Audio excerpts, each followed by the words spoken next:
मुझे पूरा भरोसा था तुम जरूर आओगे अजय भैया। आओ, अंदर आओ, यहाँ बैठो। पर तूने मुझे पहचाना कैसे? जिस घर में बुरे दिन चल रहे हो वहाँ अनजान आदमी दस्तक नहीं देते।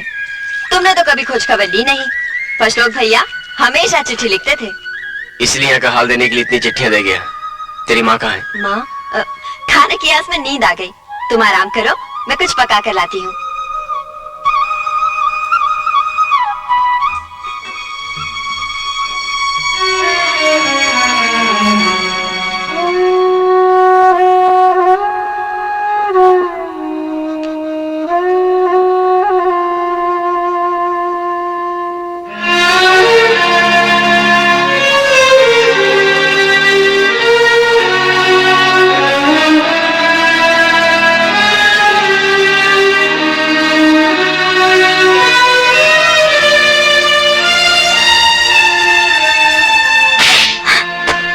तेरी माँ जिंदगी भर अपने पति से दूर रही और तू उसकी मौत से पहले उसकी आखिरी निशानी चुरा के ले जा रही है। तुम तो रिश्तों में विश्वास नहीं रखते, फिर किस हक से मुझे थप्पड़ मारा?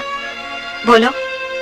मुझे नहीं मालूम, पर मैं जानती हूँ और मुझे खुशी है कि बिना किसी बंधन के हमारी रक्षा करने आया है मेरा भाई। मैं मानती हूँ कि माँ का मंगलसूत्र बेचकर मैं गलती करूंगी, मगर सच्चाई तो ये है कि अपने भाई को भूखा रखने से पहले अगर मेरे गले में भी मंगलसूत्र होता तो उसे भी बेचने से पीछे नहीं हटती। ये ले मंगलसूत्र, ये पकड़ लिफाफा, खोल कर देख कितनी चिट्ठी है इसके अंदर। कहीं जाकर बेच कर आ। अगर 4 रुपए मिल गए तो 4 की 40 में कर दूंगा।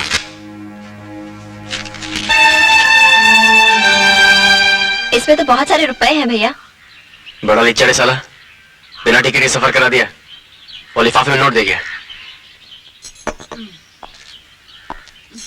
ये लो। माँ देख अजय भैया आए हैं।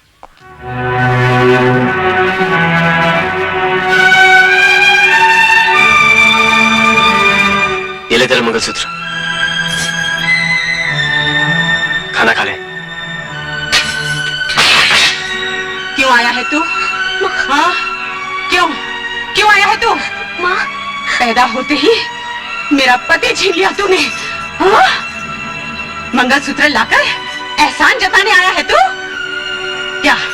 क्या बोलेगा तू मुझे? संध्या की माँ? ये बोलने का हक सिर्फ उनको है। और इसे क्या बोलेगा? पार्वती की बेटी? ये बोलने का हक सिर्फ गांव वालों को है। तो होता कौन है रे? माँ भैया इतनी दूर से ये किसी का नहीं है, ये किसी का नहीं है। निकल जा, चल कर वापस इस शहर में जहाँ तूने मेरा सब कुछ छीन लिया था, सब कुछ। मुझे उनसे कोई शिकायत नहीं है जो आज तक मेरा मुंह देखने नहीं आए। नफरत है मुझे तो तुझसे, जिसने उनका साथ मेरे हाथ से छुड़ा दिया। नफरत है मुझे तुझसे, नफरत है मुझे तुझसे।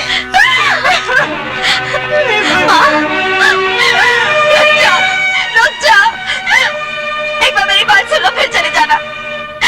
माँ ने जीते जी अपना पति खोया है, उसकी बारात को गाली मत समझो। अगर तुम अब चले जाओगे ना तो उसको लगेगा पति खोया 20 साल पहले और बेटा खोया 20 साल बाद। रुक जाओ, मत जाओ।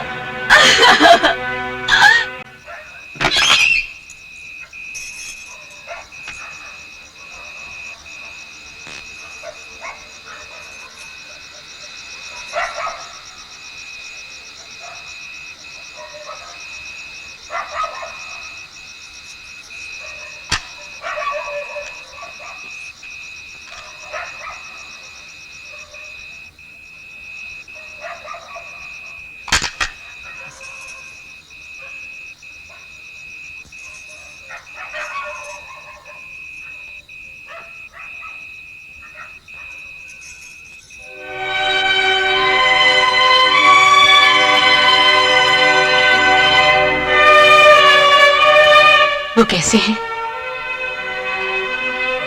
बूढ़े हो गए और रिटायर भी। पेंशन मिलती है, पेट भरने के लिए काफी है। और तू क्या करता है? पता नहीं। तू भी उनकी तरह मुझसे नाराज है? अरे बड़ा सच्चा आदमी है वो हवलदार। नफरत भी बड़ी ईमानदारी से निभाता है। मिली तो कहना अगले जन्म में इतनी ईमानदारी से प्यार दे दे। अभी ये जन्म तो पूरा हुआ नहीं और तू अगले जन्म के बारे में सोच रही है। उसने बताया नहीं क्या क्या गालियां दी थी मैंने तुझे बचपन में? वो तो थी जिसने पहली बार सच कहा, फिर पूरी दुनिया ने उसे अलग अलग ढंग से दोहराया। दुनिया की जली कटी सुनकर तुझे दुख तो होता होगा ना बेटे? पहले ये तो पता चले कि सुख क्या होता है। चलिए बता, चिट्ठी मिलते ही तू फौरन यहाँ दौड़कर कैसे चला आया? मैं तो तुझसे मिलने आया था, पर तुम मुझसे नाराज थी, फिर मनाने क्यों आई? माँ हो ना? एक माँ वो भी तो थी जिसने मुझे गंदी नाली में फेंक दिया। नहीं बेटे, माँ के नाम को कलंक ना लगे, इसलिए मैं तुझे अपने आंचल में जगह दूंगी। तू मेरे आंचल में सोएगा? हाँ? क्या वहां नींद आती है? जिंदगी में इंसान दो ही बार गहरी नींद सोता है, मौत की गोद में या माँ के आंचल में। एक की गोद में जाकर वो दुनिया छोड़ जाता है और माँ की गोद में दुनिया बसा लेता है। ये क्या तू रो रहा है पगले? हाँ? आज एक बात समझ में आई कि इन आंसुओं का कोई दीन ईमान नहीं होता। जब मां नहीं मिली होगी तब भी बहे होंगे, और आज जब मां मिल गई तब भी बह रहे हैं।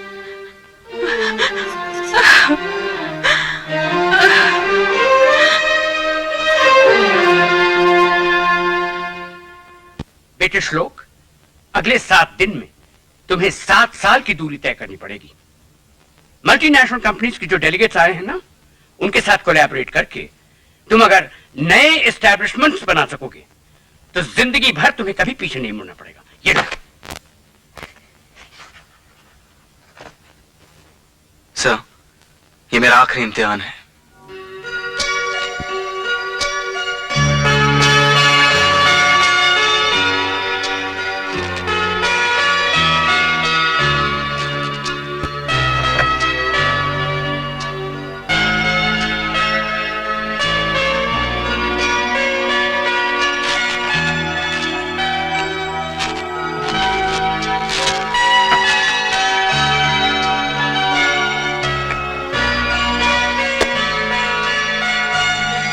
Good morning, uncle. Ah, Shlok, come.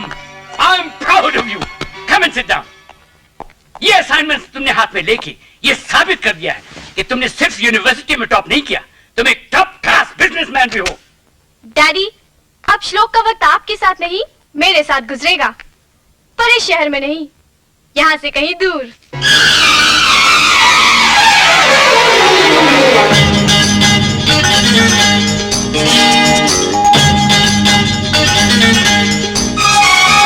मौसम ने बादल से क्या कहा, आंखों ने काजल से क्या कहा, हे,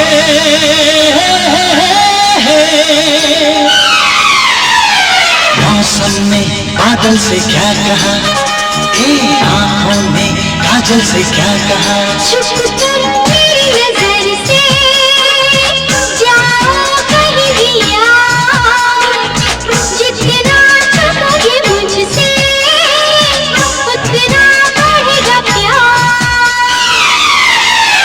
मौसम ने बादल से क्या कहा, आंखों ने काजल से क्या कहा।